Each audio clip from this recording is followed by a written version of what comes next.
Guys, welcome back to my channel. तो आज आप हमारे चैनल पे सीखोगे वैक्स कैसे करते हैं, गर्मियों में वैक्स कैसे करते हैं, स्टेप बाय स्टेप कैसे करना है, बिगनर्स के जब अगर वो वैक्स करते हैं, फर्स्ट टाइम अगर वो किसी को वैक्स करते हैं, अगर कोई बिगनर करता है तो उसको क्या क्या प्रिकॉशंस लेने चाहिए। तो आज की वीडियो में आप देखने वाले हो और मैं आज बात करने वाली हूँ नॉर्मल हनी वैक्स के बारे में। ये हनी वैक्स है और बहुत रीजनेबल प्राइस पे आपको कहीं भी मार्केट से मिल जाएगा।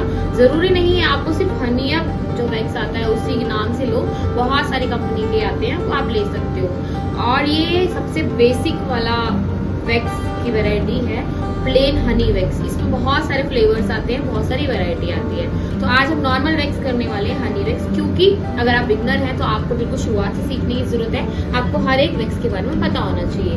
तो चलिए इसको हम प्रैक्टिकल भी करते हैं और कैसे अप्लाई करना है वो इस वीडियो में आगे देखें।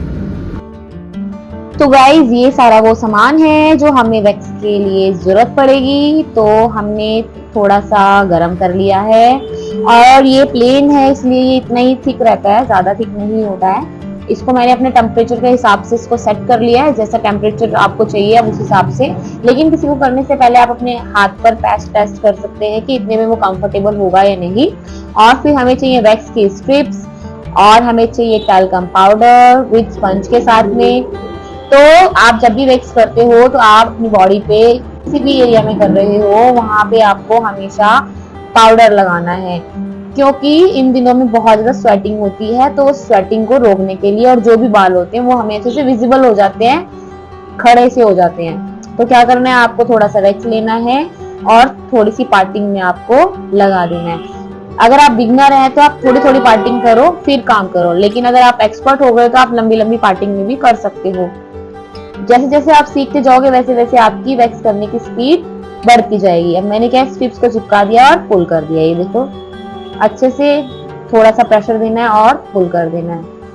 तो इसी तरीके से आपको काम करना है, ये देखो। और ये जो वैक्स करा रहे हैं इनके पास ज्यादा फैट नहीं है, तो नीचे से हाथ को पकड़ने की जरूरत नहीं है।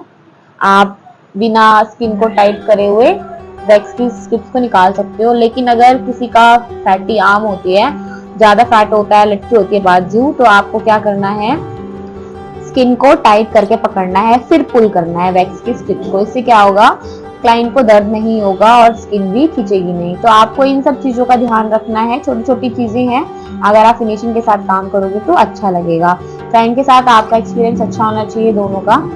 तो इसी तरीके से अब मैंने फ्रंट की तरफ लगा लिया है। और आपको एक चीज हमेशा ध्यान रखनी है कि आप जब भी वैक्स करते हो तो बालों की डायरेक्शन देखनी है आपको कि किस तरफ आपके बाल है। जिस तरफ आपके बाल है उस तरफ आपको वैक्स लगानी है और अपोजिट साइड में खींच देनी है। जैसे अब मैंने सामने की तरफ लगाया, मतलब इनके हेयर सामने की तरफ थे, और फिर अब मैं स्ट्रिप लगा दूंगी, ये देखो, और इसको अपोजिट साइड में खींच दूंगी, तभी हमारे बाल निकलेंगे। लेकिन अगर आप ऐसा नहीं करोगे तो बाल नहीं निकलेंगे, उल्टा दर्द और होगा। तो आपको इन सब चीजों का ध्यान रखना है। इसी तरीके से मैंने दोनों हाथ में किया है और इसको करने में आप सिर्फ 12 से 15 मिनट लगाओगे दोनों हाथों पर वैक्स करने में। लेकिन अगर आप बिगनर हो तो आप आधा घंटा भी लगा सकते हो, कोई बात नहीं, धीरे धीरे प्रैक्टिस करने से आपका काम अच्छा हो जाएगा, कोई घबराने वाली बात नहीं है। और हमेशा हमारी जो नी होती है, कोनियां होती है, इन पे हमेशा ध्यान रखना। मैं इनको बता दूं कि देखो बालों की डायरेक्शन इस साइड है, तो आपको इस साइड बालों में वैक्स लगाया और अपोजिट में खींच दिया, ये देखो। और गाइस अगर जब हम वैक्स कराते हैं तो हमारे हाथों से हमारी स्किन की बॉडी जो भी है, हमारी बॉडी पार्ट है, वहां से क्या हो जाता है, टैनिंग रिमूव हो जाती है बालों के साथ साथ। तो वैक्स हमेशा हमें कराते रहना चाहिए, सर्दी गर्मी आप किसी भी सीजन में करा सकते हो। और अपनी कोनियों का भी ध्यान रखना है, क्योंकि ब्लैक हो जाती है, यहाँ आसपास हेयर होते हैं, तो इसको भी ध्यान रखना है, यहाँ से भी हमें वैक्सिंग करनी है। और दोनों सीजन में आप कर सकते हो, हर तरह की स्किन पे कर सकते हो।